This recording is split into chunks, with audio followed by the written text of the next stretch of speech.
If you observe,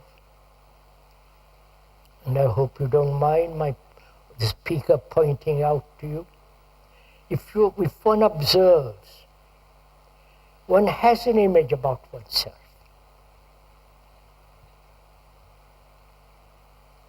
Either one has an imagination of conceit, arrogance, or the contrary to that. Or one has accumulated a great deal of experience, acquired a great deal of knowledge, which in itself creates the image. Why do we have images about ourselves? Please put that question to yourself and look at it. Whether those images do not separate people. If you have an image as a Swiss or a British or French and so on, do not those images not only distort our observation of humanity, but also do they not separate? And therefore, wherever there is separation, division, there must be conflict. As there is conflict going on in the Middle East, the Arab against the Israelite, the Muslim against the Hindu, the Christian against all the rest of the world.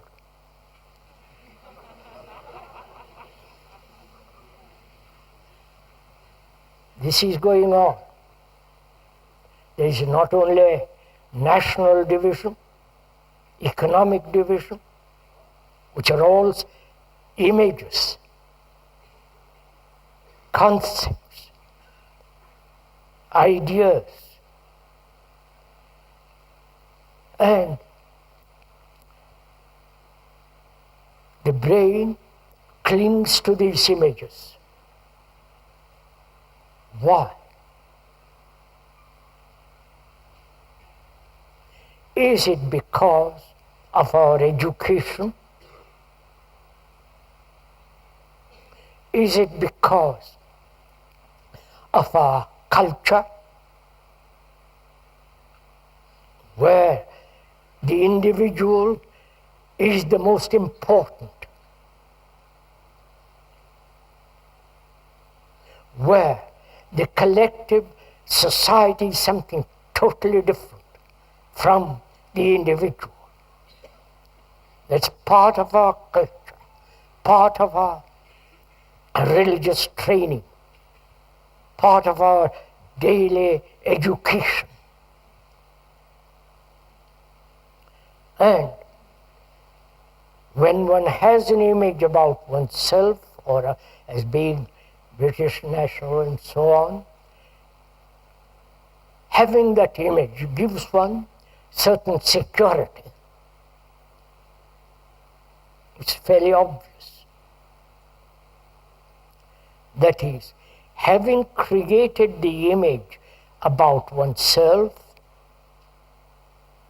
and that image becomes permanent, semi-permanent, and behind that image, or in that image, one tries to find security, safety, a form of resistance. Right? And when one is related to another, however delicately, however subtly, however physically, biologically, there is a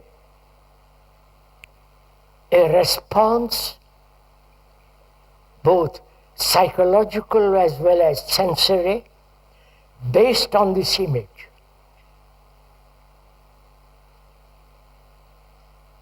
Again, that's a fact.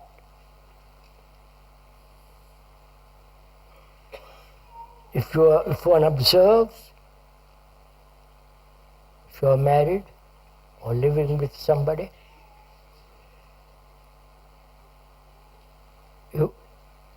in our daily life, the image is formed, whether you are acquainted or live with a person for a week or 10 years, the image is slowly formed, step by step. Every reaction is remembered, stored up in the brain, so that the image is formed about my wife and the wife about the husband. Right? Are we following this?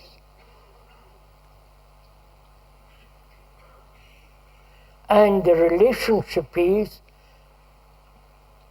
maybe physical, sexual, sensory, but actually the relationship is between these two images.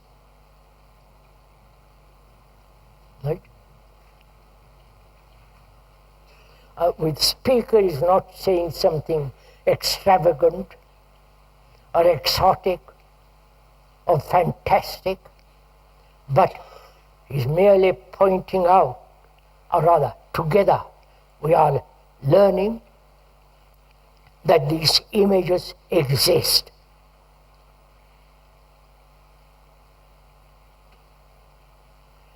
And these images exist because we can never know another completely. If I'm married or a girlfriend, I can never know my wife completely. I think I know. Because after having lived with that person, I have accumulated various incidents, various irritations, all the rest of it which happen in daily life. And she has also gathered those reactions, and those reactions with their images are established in the brain, right? And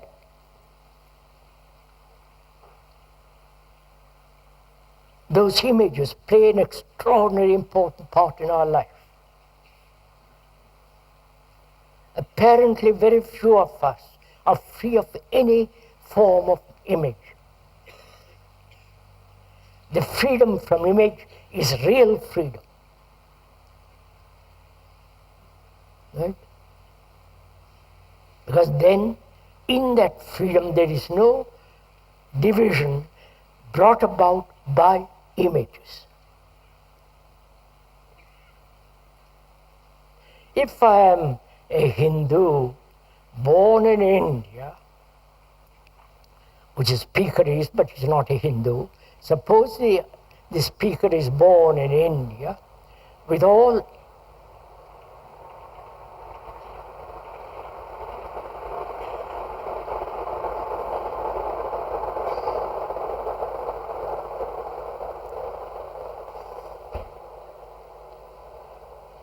in India, with all the conditioning that goes on,